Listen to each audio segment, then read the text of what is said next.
The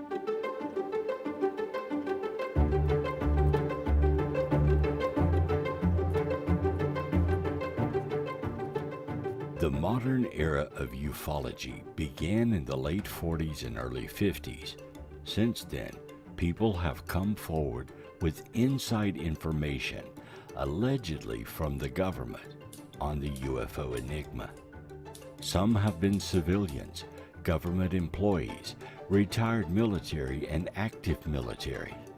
In the UFO community, these brave souls, willing to risk it all to tell the public what is really going on, have been called whistleblowers.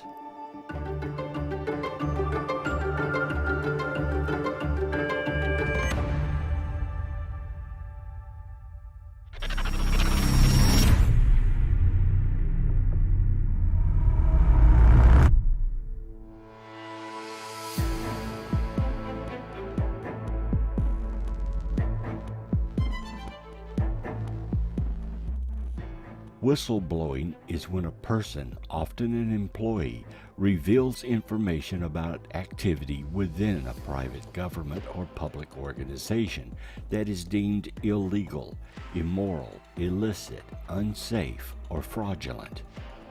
Whistleblowers can use a variety of internal or external channels to communicate information or allegations. In the case of ufology, it is often inside secret information about government dealings with the subject that the whistleblower deems important for the public to know. This can include leaking information, coming forward with direct or indirect knowledge, or speaking up after retirement.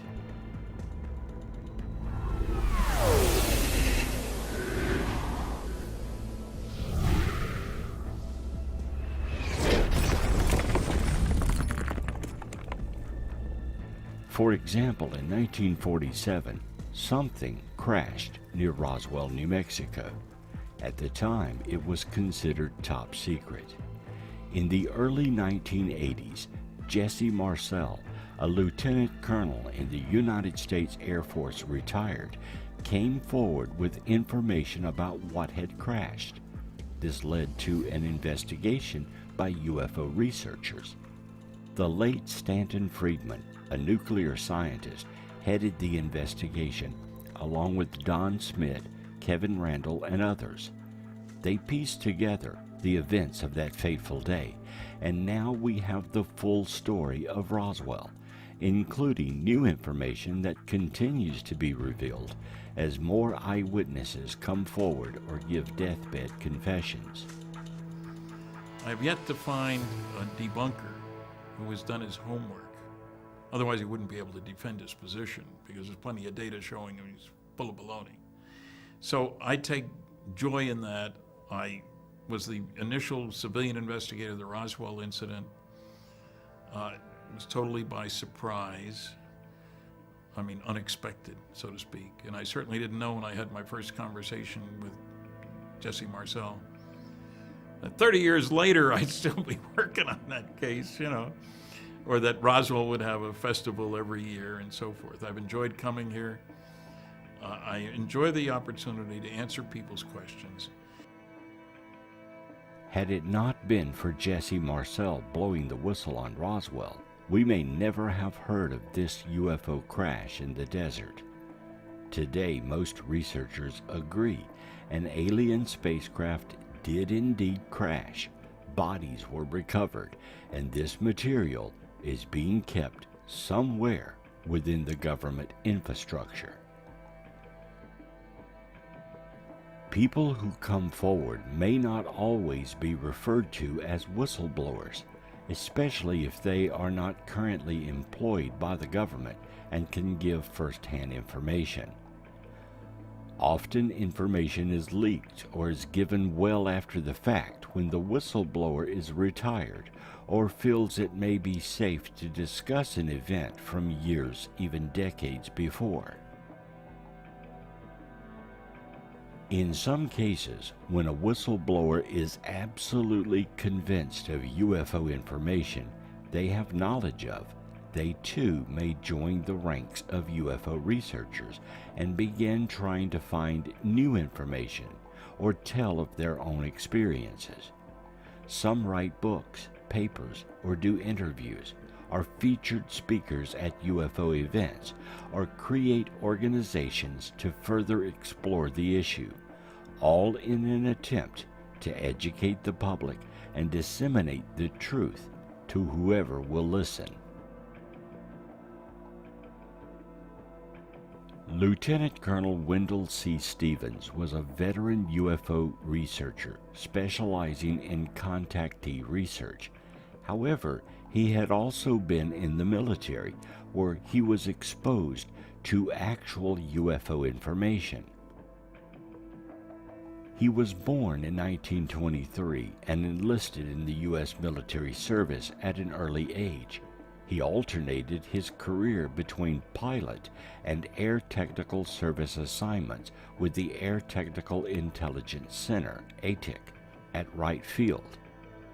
In 1947, Stevens was assigned from ATIC to Alaska, where he first encountered military personnel who had seen UFOs and became interested in the subject.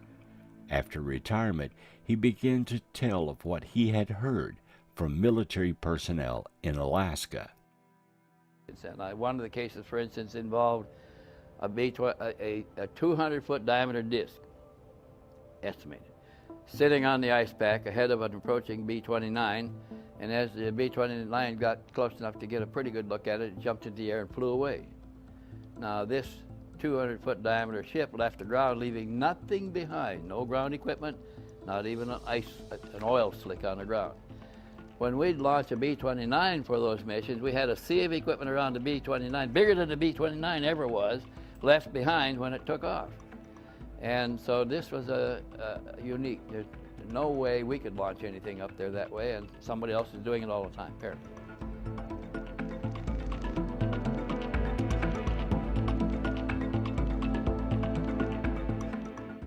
In 1988, 2 FBI offices received similar versions of a memo titled Operation Majestic 12, claiming to be highly classified government documents.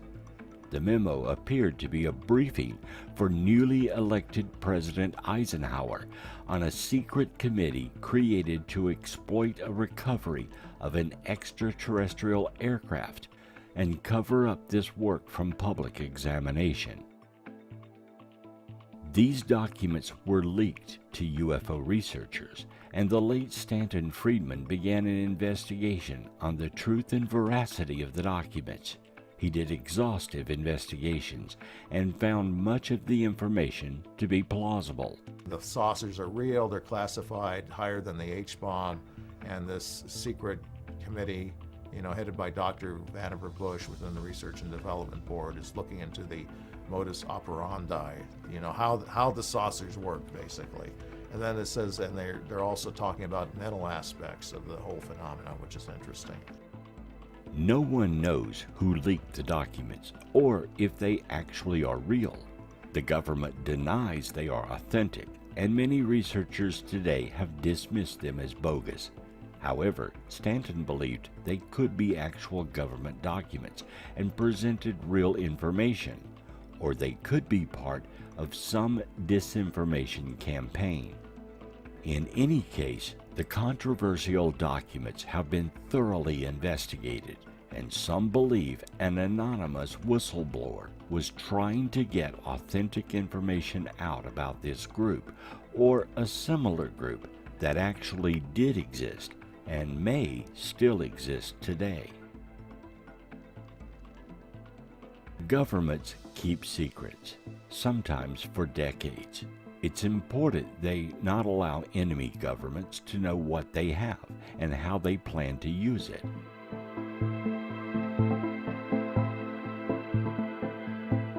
Since World War II, many secrets have been kept about advanced jets, spy planes, and other military equipment the United States developed.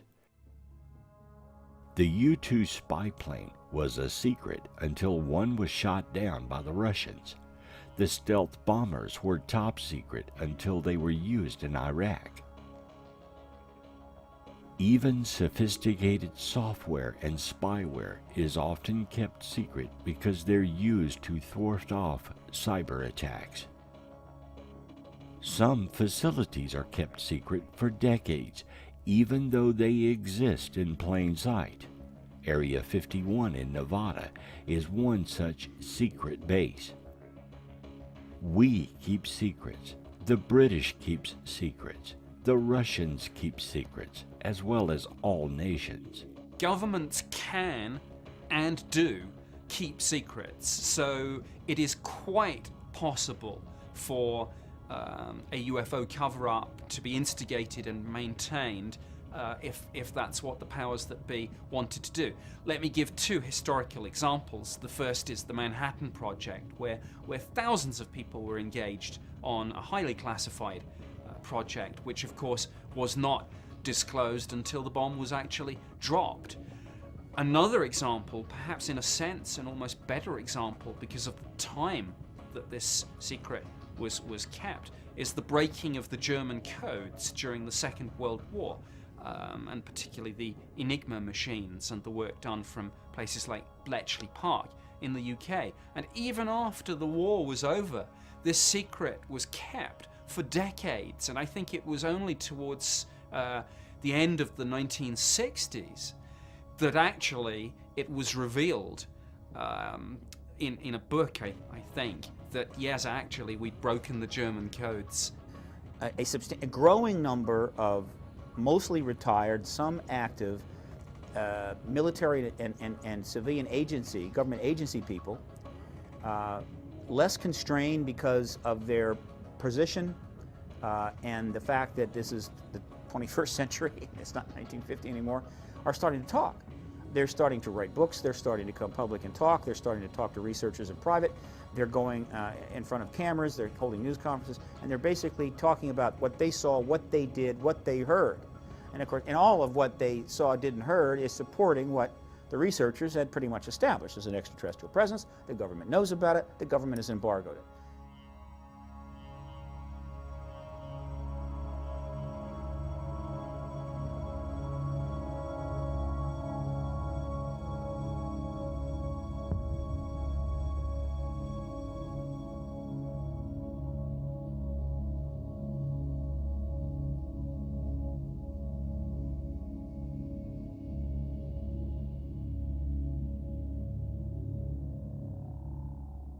Rumors have existed for decades about secret government and military programs whose task is to retrieve crashed vehicles or those which have been shot down intentionally.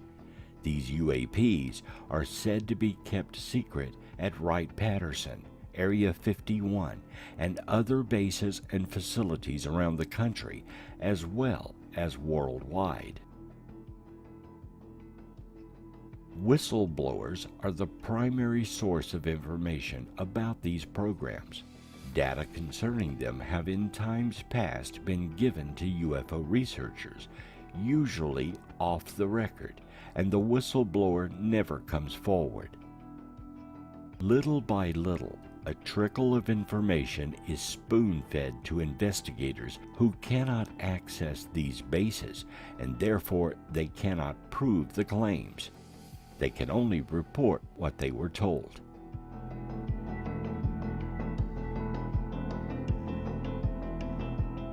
From what researchers have been able to gather, there appears to be a top-secret crash retrieval program currently active in America and abroad to recover UAPs and UFOs whenever possible.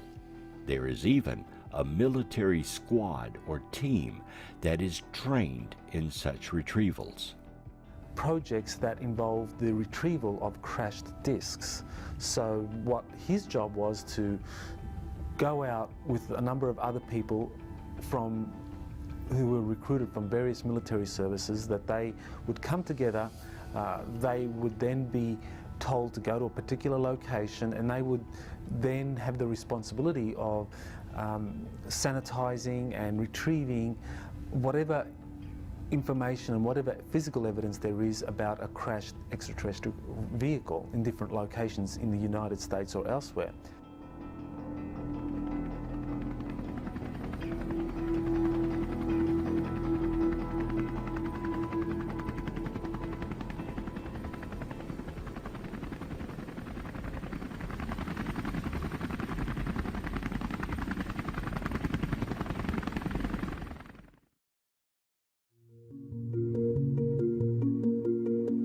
There are three methods by which a whistleblower can come forward with information or data about a government project or program they believe strongly that the public or Congress needs to know. One is they can follow proper channels within the government to be granted permission to disclose what they know and how much of what they know can be talked about. This method requires approval for them to blow the whistle on other employees and their secret programs. This is the release of information in a controlled manner. The second method is when a whistleblower confides in a reporter or investigator information that is damning or secret, and the reporter will then disclose the information from a tip, an anonymous source, or an unnamed whistleblower. It is up to the reporter to determine if the information is accurate and keep their source secret and protected. In this case, it is up to the journalist to determine what information should be allowed to be printed, and the journalist takes responsibility for the dissemination of the claims. Reporters have protections when dealing with tips, sources, and whistleblowers.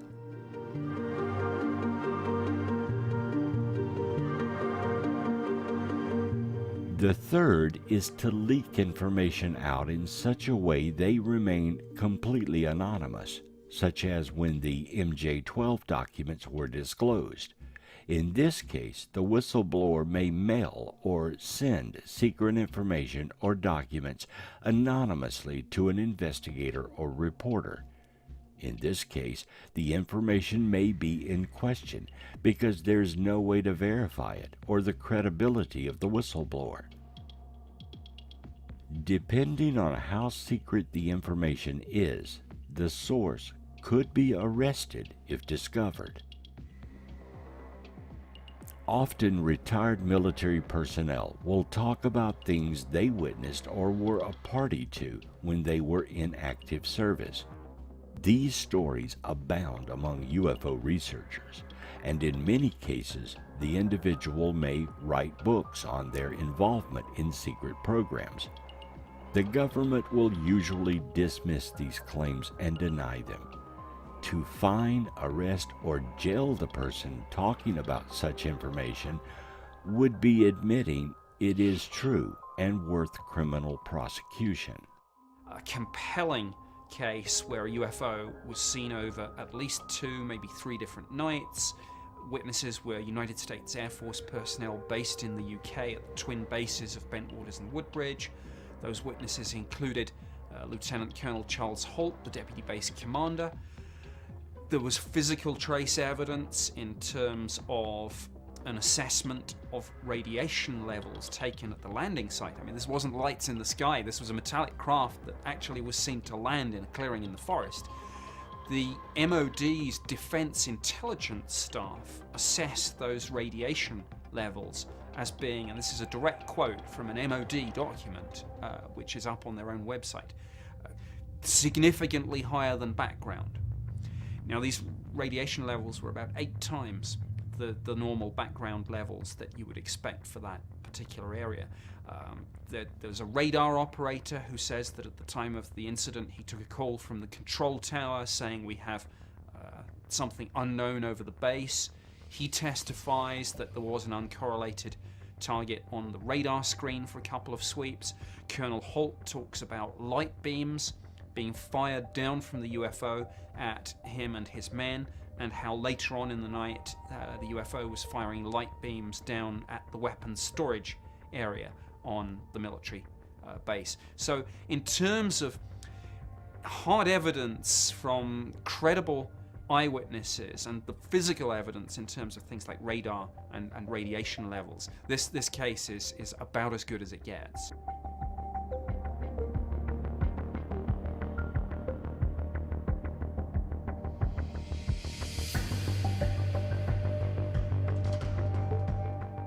Philip J. Corso served in the United States Army from February 1942 to March of 1963 and earned the rank of lieutenant colonel.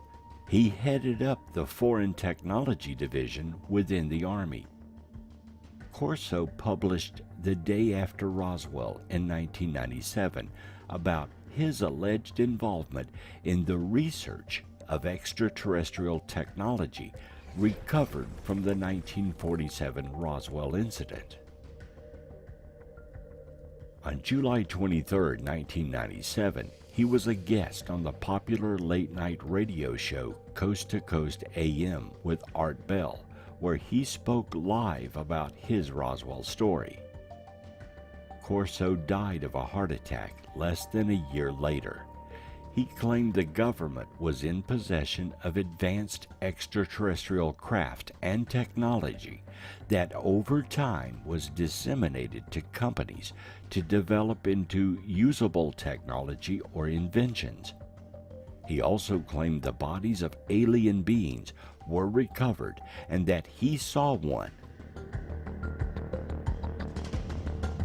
The government denied his claims, but took no action against him, even though he was a decorated officer with impeccable credentials.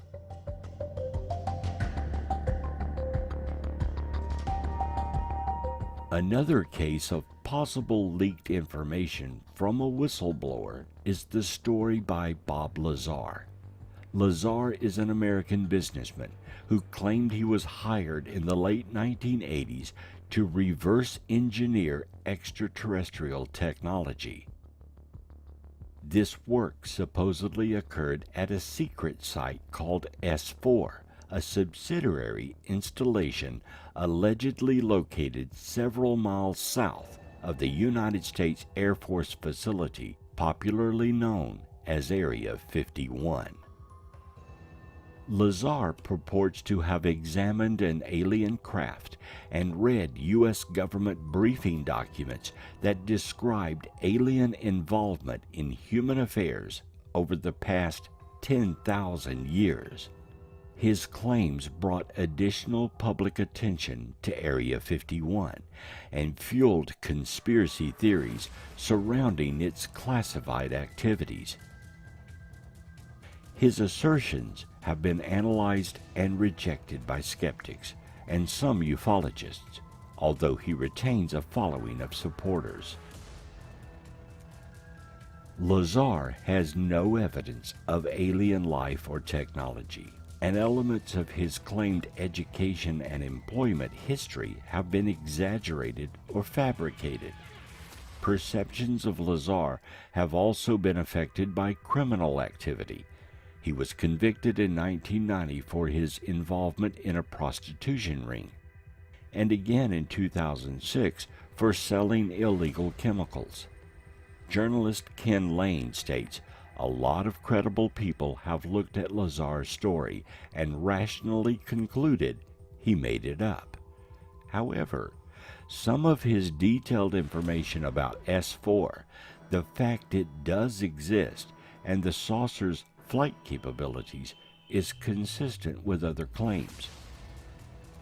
We simply do not know if Lazar is an actual whistleblower or just a good storyteller."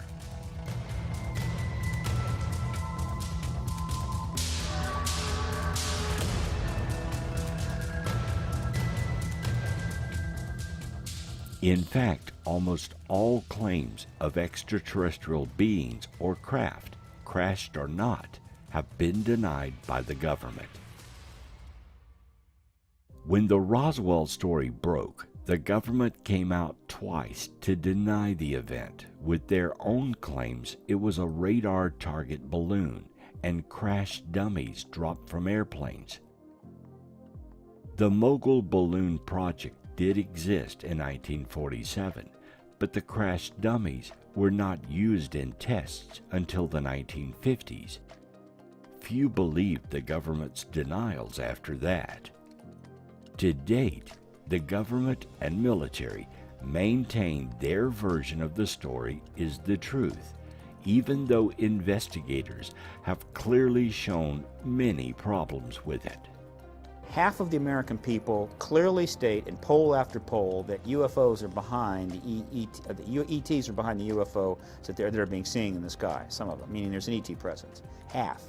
80 to 90% are consistently saying the government's lying about this. The government's position is still there's nothing to it. There's nothing at all, all right? So you have this huge disparity, right, between the citizens' view and the government's position. Sergeant Clifford Stone, retired, came forward about his own involvement in UFO crash retrieval teams during his 22-year military service from 1968 to 1990. Sergeant Stone served in the U.S. Army and claims he was covertly recruited into an elite UFO retrieval team due to his natural ability to interface with extraterrestrial biological entities. The strongest objective support for his claims of having worked in covert UFO retrieval projects is the extensive documentation he has provided to support the existence of covert UFO crash retrieval teams. He was able to use very specific Freedom of Information Act's request to uncover information disclosing the existence of classified projects such as moon dust and blue fly that were created to recover debris of UFOs. Even strong critics, such as Major Kevin Randall, U.S. Air Force retired, acknowledge Stone's pioneering research in bringing to the public information concerning UFO crash retrieval teams. In the preface to Stone's book, UFOs Are Real, another critic, Stanton Friedman, acknowledges Stone's efforts in bringing into the public arena many documents never before published. The fact that Stone was able to ferret out the existence of such classified projects despite previous denial of their existence by various military and government authorities supports his testimony that he had first-hand knowledge of these classified projects. It is dangerous to disclose secret documents. The disclosure of classified information involves severe penalties, especially for whistleblowers for the UFO phenomenon that appear to run the most risk of adverse penalties in disclosing such information. Stone cataloged in his book, UFOs Are Real, numerous documents he had been able to retrieve by the Freedom of Information Act, even during his years of military service. Subsequently, Stone's pioneering documentary research into UFO crash retrievals is strong support for his testimony of actually having served on such teams during his military service. Stone claimed in an interview that during his military service he was monitored by an individual whose rank was never told, but whom he called Colonel. The Colonel was present at UFO crash retrieval locations and led the debriefing session of Stone. He claims that the Colonel allowed him to read a 3-inch thick notebook manual that contained information on 57 types of extraterrestrial biological entities known to the military. As a whistleblower, there continues to be intense debate over Stone's testimony and the veracity of his claims. If true, then the existence of several alien species interacting with Earth is astonishing.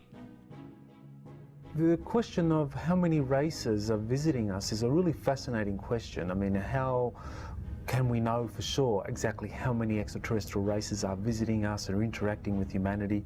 I mean, there are different sources disclosing some of that information. I found the most credible to be whistleblowers, people who have worked in these various secret projects, who in some way have kind of been given information that gives them an idea of exactly how many races are here. In the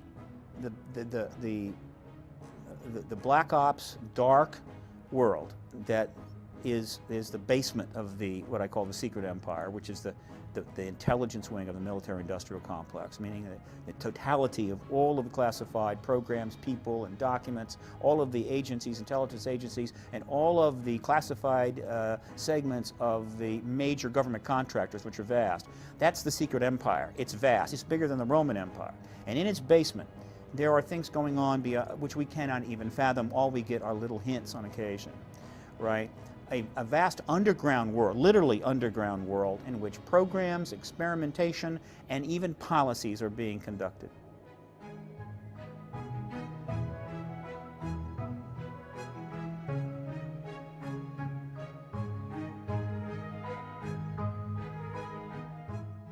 Luis Elizondo is a former U.S. Army counterintelligence special agent and former employee of the Office of the Undersecretary of Defense for Intelligence.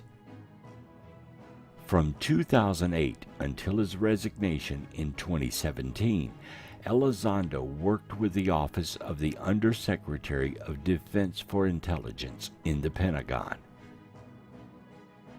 Elizondo claims that ending in 2012, he was the director of the Advanced Aerospace Threat Identification Program, a special access program funded at the initiative of then-Senator Majority Leader Harry Reid to investigate aerial threats, including unidentified aerial phenomena.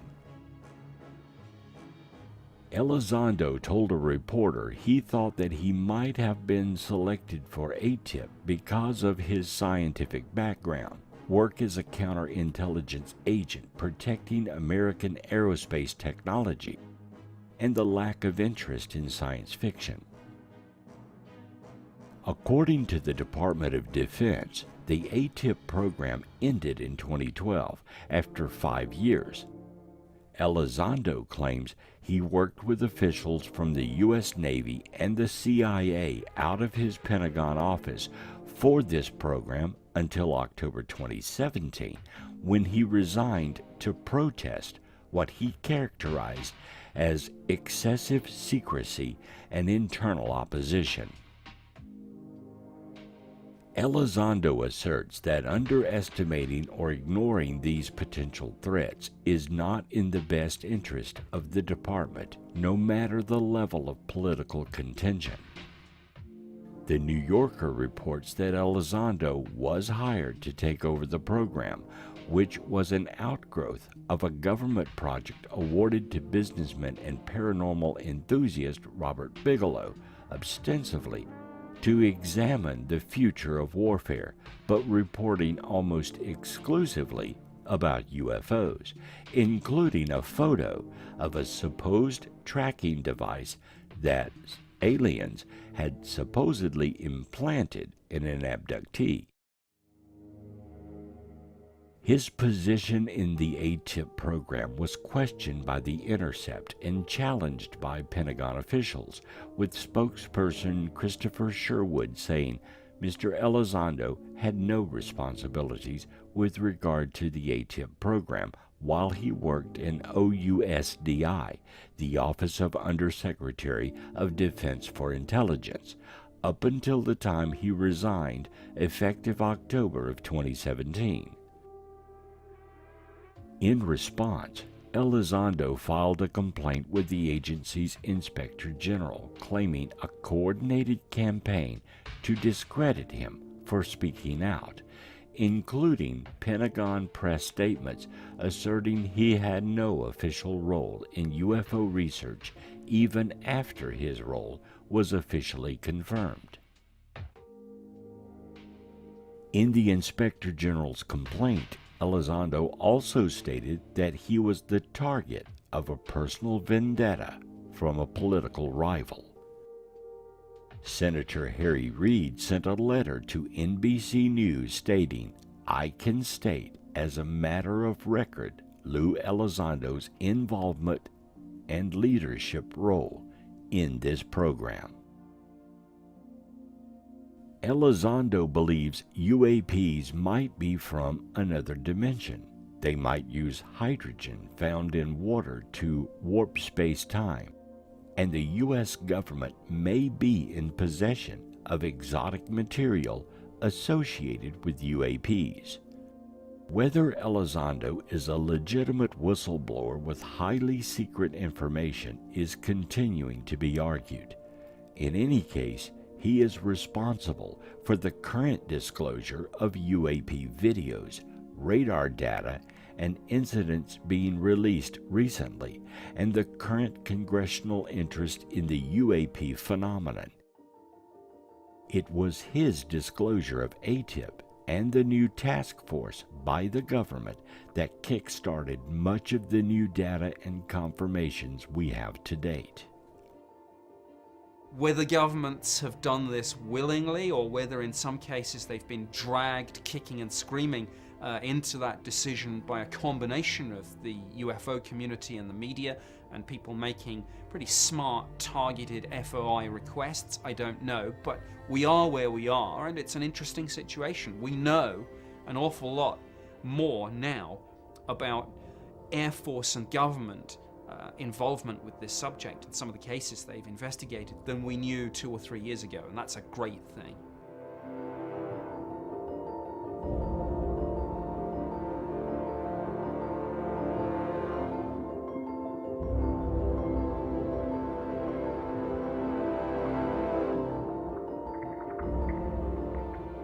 David Charles Grush is a decorated Afghanistan combat veteran and former Air Force intelligence officer who worked in the National Geospatial Intelligence Agency, the NGA, and the National Reconnaissance Office, the NRO. From 2019 to 2021, he was the representative of the NRO to the Unidentified Aerial Phenomenon Task Force. From late 2021 to July 2022, he was the co-lead for UAP analysis at the NGA and its representative to the task force. He assisted in drafting the National Defense Authorization Act of 2023, which includes provisions for reporting of UFOs, including whistleblower protections and exemptions to non-disclosure orders and agreements. Congressional interest in UFO sightings immediately prior to Grush's public claims surrounded questions about the 4 objects that the Air Force shot down in February of 2023. One was a Chinese spy balloon, while the other's identity was never disclosed.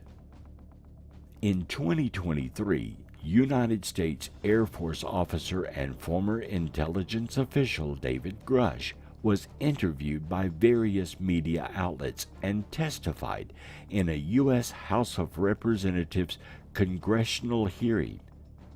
Grush claimed that he had conversations with unnamed officials that led him to believe that the U.S. federal government maintains a secretive UFO or UAP recovery program and is in possession of non-human spacecraft along with their dead pilots, which he referred to as non-human biologics. You've stated that the government is in possession of potentially non-human spacecraft. Based on your experience and extensive conversations with experts, do you believe our government has made contact with intelligent extraterrestrials? Something I can't discuss in public setting. If you believe we have crashed craft, stated earlier, do we have the bodies of the pilots who piloted this craft? As I've stated publicly already in my News Nation interview, biologics came with some of these recoveries, yeah. Were they, I guess, human or non-human biologics? Non-human, and that was the assessment of people with direct knowledge on the program I talked to that are currently still on the program. And was this documentary evidence, this video, photos, eyewitness? Like, how would that be determined? The specific documentation I would have to talk to you in a skiff about. Who in the government, either what agency, sub-agency, what contractors, who should be called into the next hearing about UAPs, either in a public setting or even in a private setting? And you probably can't name names, but what agencies or organizations, contractors, et cetera, do we need to call in to get these questions answered, whether it's about funding, what programs are happening, and what's out there? I can give you a specific cooperative and hostile witness list of specific individuals that were in those. And how soon can we get that list? I'm happy to provide that to you after the hearing. Super, thank you.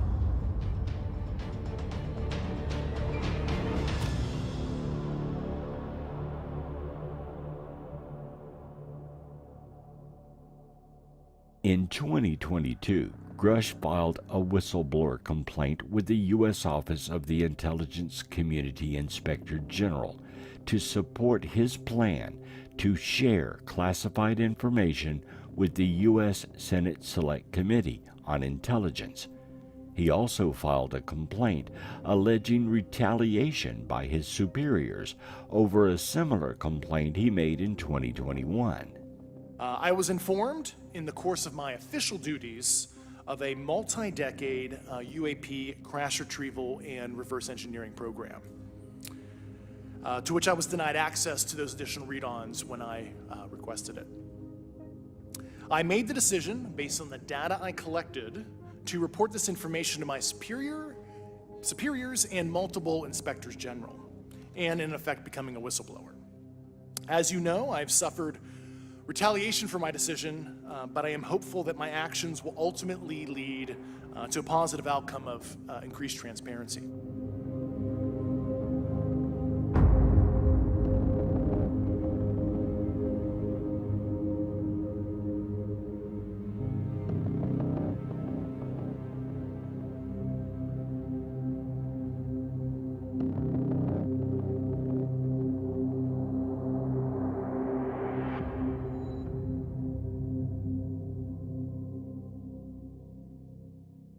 He claims to have viewed documents reporting that Mussolini's government recovered a non-human spacecraft in 1933, which the Vatican and the Five Eyes assisted the U.S. in procuring in 1944 or 1945. Grush claims secondhand knowledge that American citizens have been harmed and killed as part of the government's efforts to cover up the information. In response to his June 2023 claims, the National Aeronautics and Space Administration and the U.S. Department of Defense issued statements reaffirming that no evidence of extraterrestrial life has been discovered and that there is no verifiable information about anyone possessing and reverse engineering any extraterrestrial materials.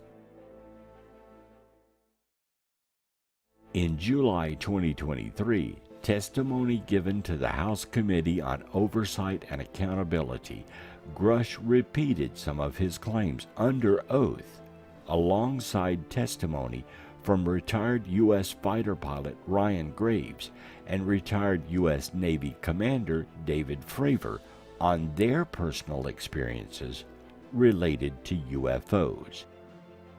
A few questions for Mr. Favor. As an expert naval aviator, have you ever seen an object that looked and moved like the Tic Tac UAP? No. Did the Tic Tac UAP move in such a way that defied the laws of physics? The way we understand them, yes. Many dismiss UAP reports as classified weapons testing by our own government, but in your experience as a pilot, does our government typically test advanced weapon systems right next to multi-million-dollar jets without informing our pilots? No, we have test ranges for that. Again, I'd like to know, how do you know that these were not our aircraft? Some of the behaviors that we saw in a working area, we would see these objects being at 0.0 Mach, that's zero airspeed, over certain pieces of the ground. So what that means, just like a river, if you throw a bobber in, it's going to float downstream. These objects were staying completely stationary in Category 4 hurricane winds. These same objects would then accelerate to supersonic speeds, 1.1, 1.2 Mach, and they would do so in very erratic and quick behaviors that I don't have an explanation for.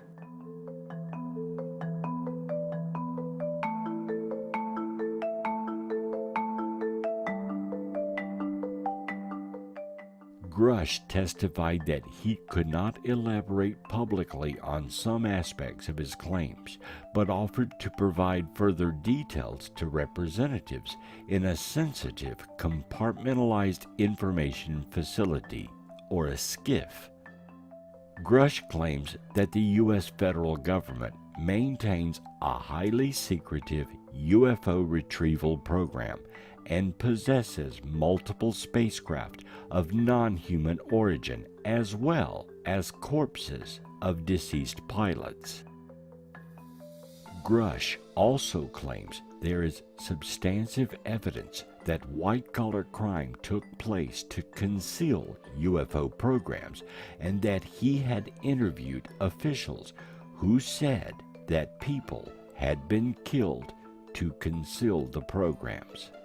Have you faced any retaliation or reprisals for any of your testimony or anything on these lines? Yeah, I have to be careful what I say in detail because there is an open whistleblower reprisal investigation on my behalf, and I don't want to compromise that investigation by providing anything that may help provide somebody information. But it was very brutal and very unfortunate, some of the tactics they used to hurt me both professionally and personally, to be quite frank.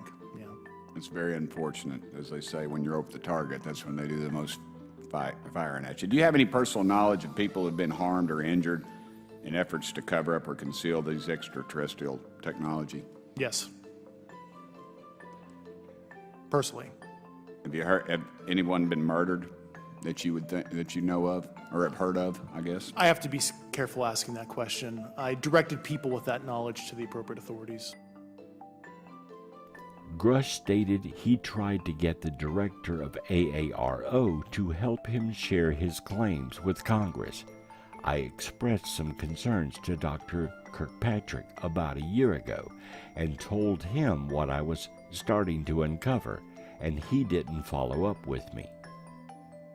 He said that UFOs could be coming from extra dimensions, that he had spoken with intelligence officials whom the U.S. military had briefed on football field-sized craft, that the U.S. government transferred some crashed UFOs to a defense contractor, and that there was malevolent activity by UFOs.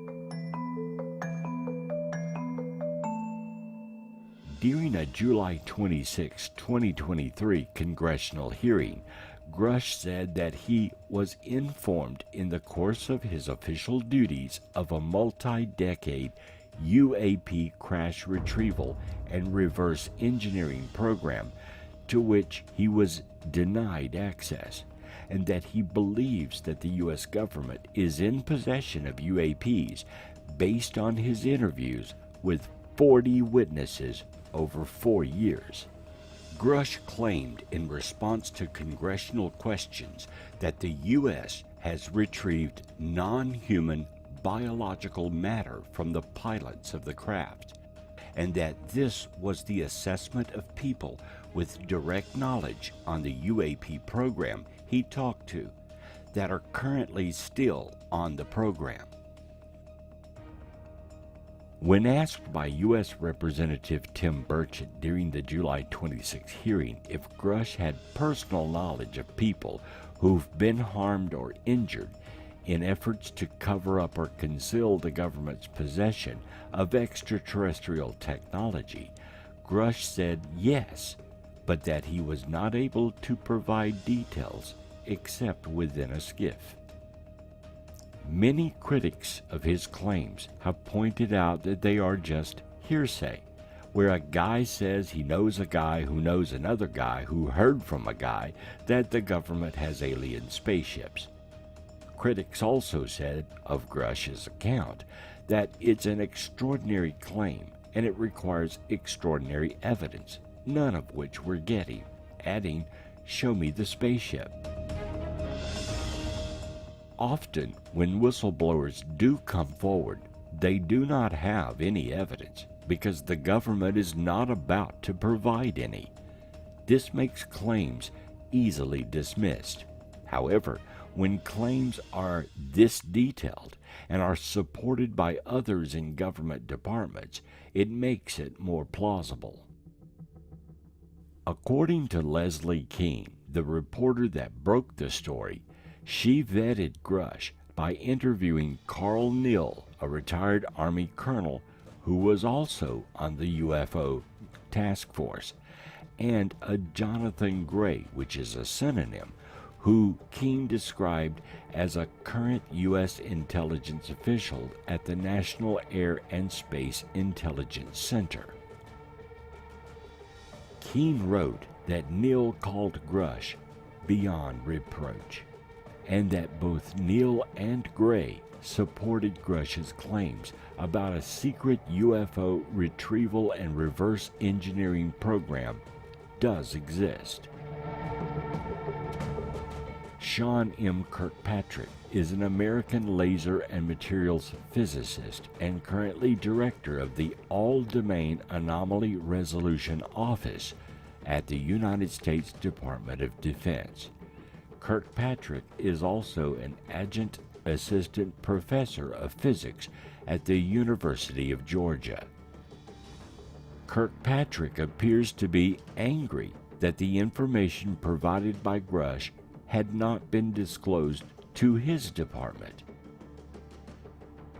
Following the July 26, 2023 congressional UAP hearings that included testimony from David Grush, Kirkpatrick wrote that, contrary to assertions made in the hearings, Grush has refused to speak with AARO, so that some details said to have been given to Congress had not been provided to his office, and also that the hearing was insulting to the officers of the Department of Defense and intelligence community who chose to join AARO, many with not unreasonable anxieties about the career risks that this would entail.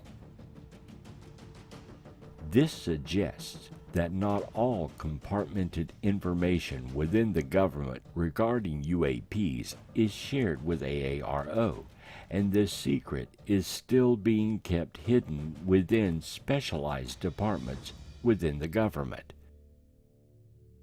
Kirkpatrick has noted that U.S. military personnel are observing metallic orbs in many locations all over the world, that spherical objects account for the largest proportion, nearly half, of all UAP reports received by his office, and that some of these objects are capable of very interesting apparent maneuvers.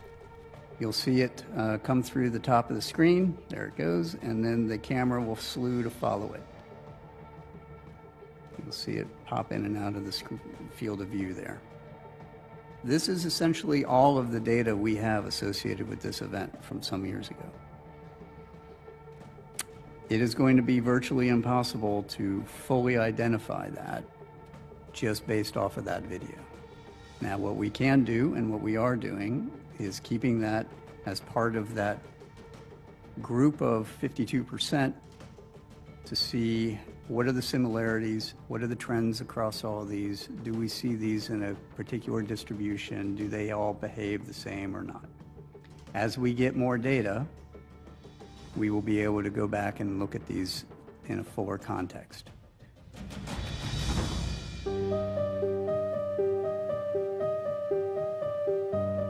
Whistleblowing is nothing new.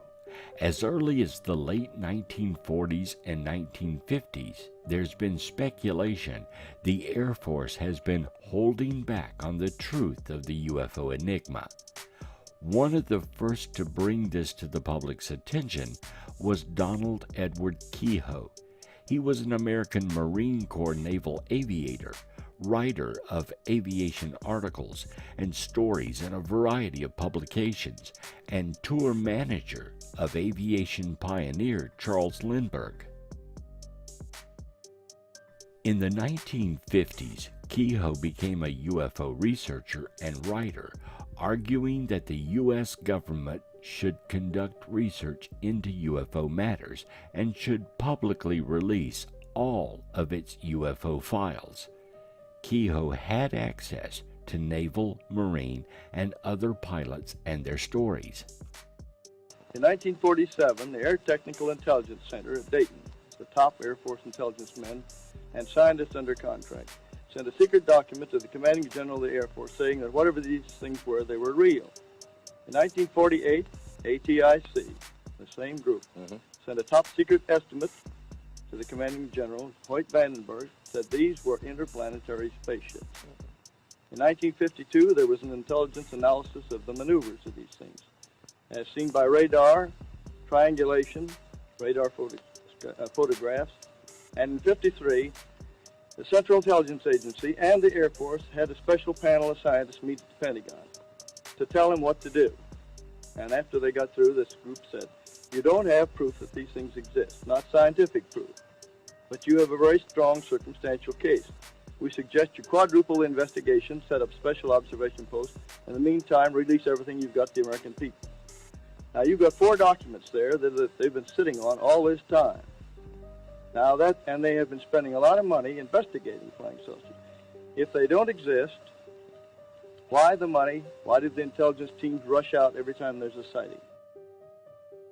Interesting UFOs broke out across the United States following pilot Kenneth Arnold's report of odd, fast-moving aerial objects in Washington state during the summer of 1947. Kehoe began to follow this subject with some interest, though he was initially skeptical of any extraordinary answer to the UFO question. As their forms, flight maneuvers, speeds, and light technology was apparently far ahead of any nation's developments, Kehoe became convinced that they must be the products of unearthly intelligences, and that the U.S. government was trying to suppress the whole truth about the subject. This conclusion was based especially on the response Kehoe found when he quizzed various officials about flying saucers. He was told there was nothing to the subject, yet was simultaneously denied access to saucer-related documents. Off the record, pilots and government officials spoke of the reality of the UFO issue. In Kehoe's view, the aliens, wherever their origins or intentions, did not seem hostile and had likely been observing the Earth for 200 years or more, though Kehoe wrote that their observation suddenly increased in 1947. In 1955, Kehoe authored The Flying Saucer Conspiracy, which pointedly accused elements of the United States government of engaging in a conspiracy to cover up knowledge of flying saucers, the term used at that time. Kehoe claims the existence of a silence group of orchestrating this conspiracy. Historian of folklore Curtis Peebles argues the flying saucer conspiracy marked a shift in Kehoe's belief system. No longer were flying saucers the central theme that now belonged to this silence group and its cover-up. For the next 2 decades, Kehoe's belief about this would dominate the flying saucer issue. It's very possible Kehoe had some inside information and was trying to blow the whistle on the UFO subject, yet also keep informants secret for their own safety. On January 22, 1958, Kehoe appeared on a CBS live television show, The Armstrong Circle Theater, to speak on the topic of UFOs. Kehoe charged that a U.S. congressional committee was evaluating evidence that will absolutely prove that the UFOs are machines under intelligent control. However, CBS stopped the audio portion of the live broadcast. Herbert A. Carlberg, CBS Director of Editing, stated this program had been carefully cleared for security reasons. Was Kehoe being silenced by the Air Force or a worried network? Kehoe died in 1988, fully believing there were documents and government officials that were suppressing information about the UFO-UAP mystery. It was widely held that Kehoe had some inside information on the subject, especially in the early 50s when the Air Force was working with him. Later, when he began to figure out the reality of the UFO issue, they cut ties with him and began denying any information or documents existed. We now know that was not true. The Air Force and other military agencies had and continues to have extensive documents on UFOs. In retrospect, Major Donald Kehoe would have been the first whistleblower to present evidence that the government and military knew much more about this issue than they were willing to disclose.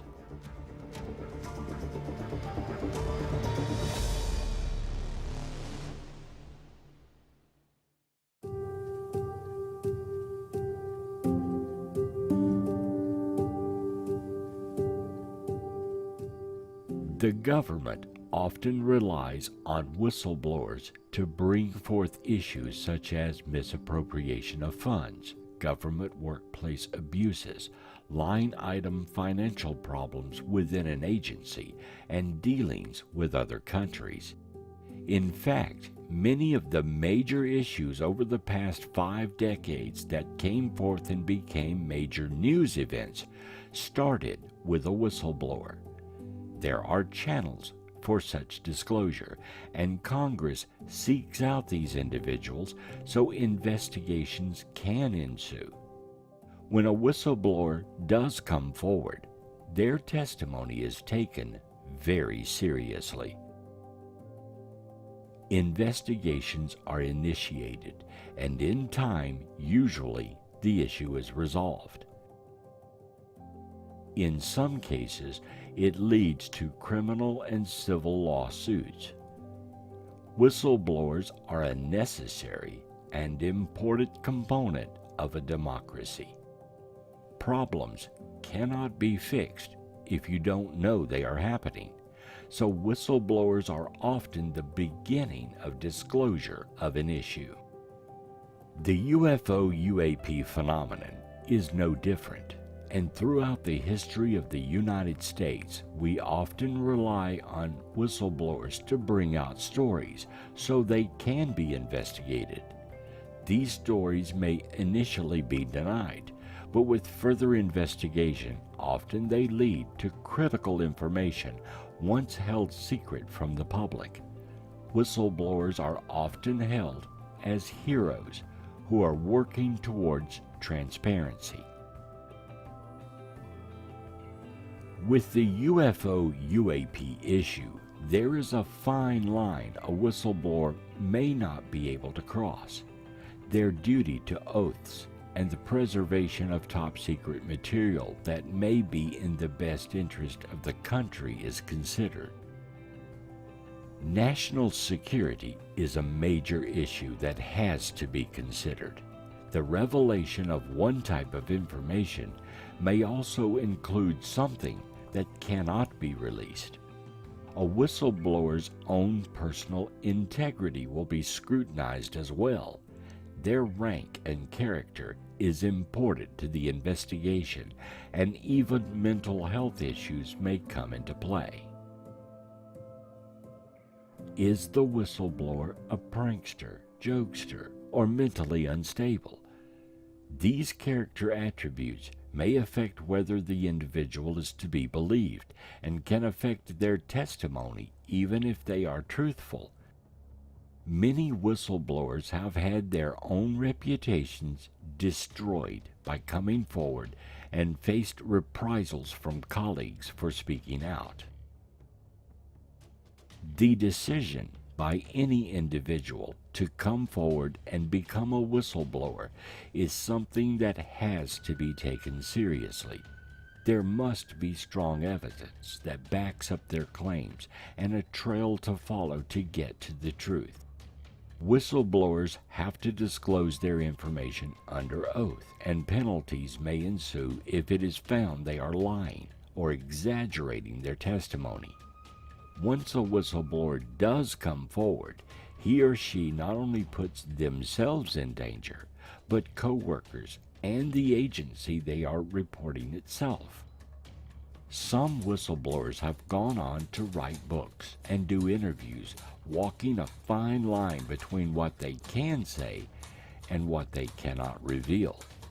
They could even face charges of treason if they reveal any material related to national security. Speculative information may easily be denied, and the reputation of the whistleblower dismissed or even destroyed in order to keep the truth secret. Whatever you think the UFO issue represents, whether you believe they're extraterrestrial, whether you believe they're black projects, whether you believe that there are a number of different things going on, it seems to me that there are important defense, national security, and air safety issues involved.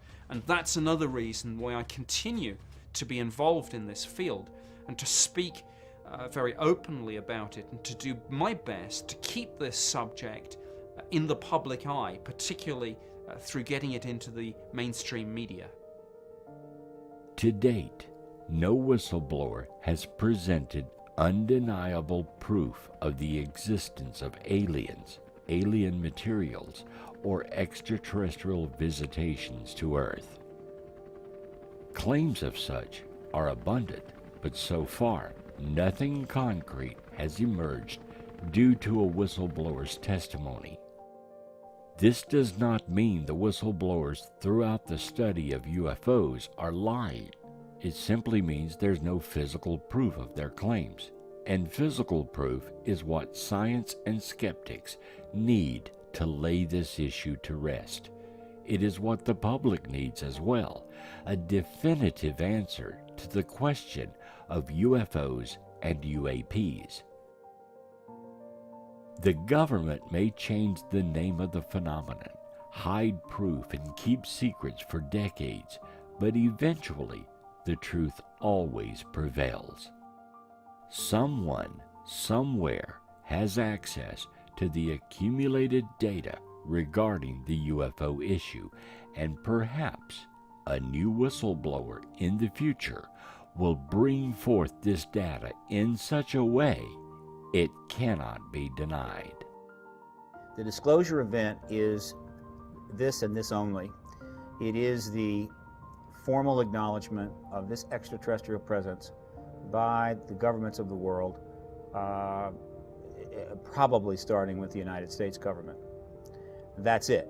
Everything else, who they are, what they are, where they're from, how they got here, what their intentions are, what involvement have we had behind the scenes, what vehicles have crashed, what reverse engineering has been done, what treaties have been signed, and a million other things. All of that is post-disclosure. And that will be an informational battle that'll go on between the citizens' interest and the government's interest. And there will be endless and, well, there will be what will seem like indeterminable battles over the truth. But that process will be tripped by the disclosure event.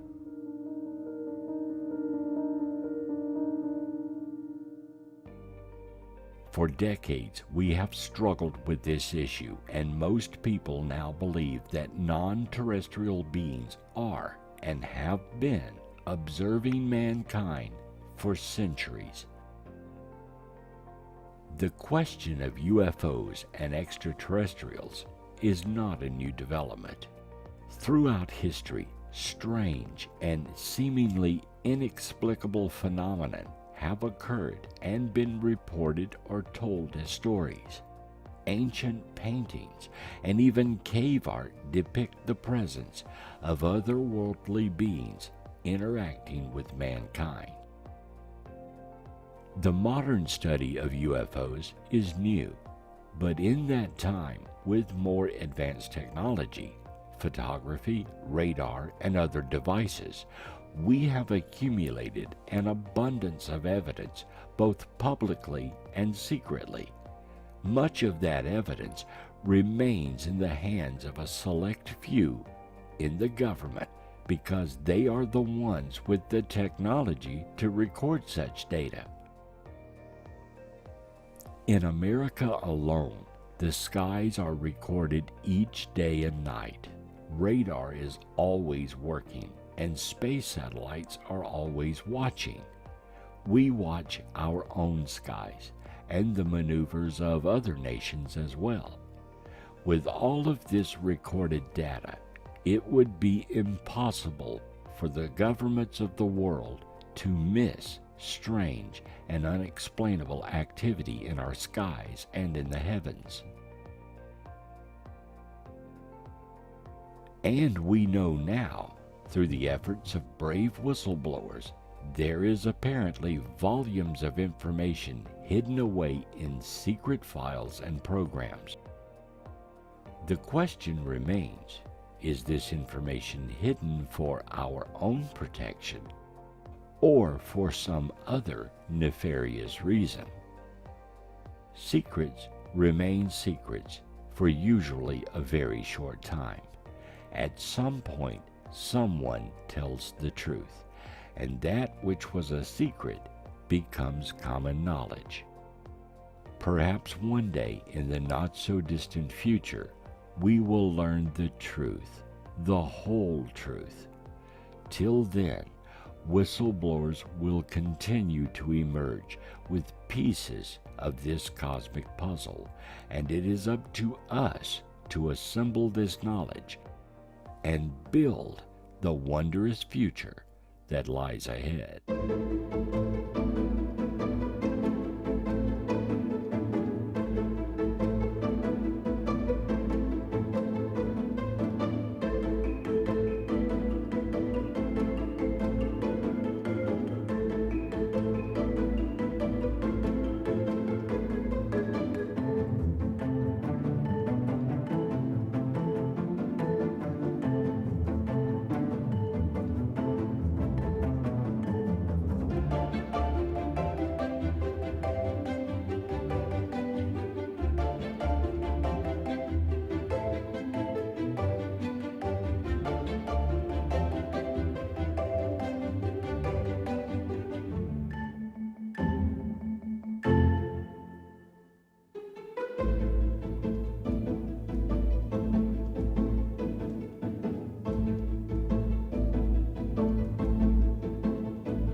Ignition sequence start.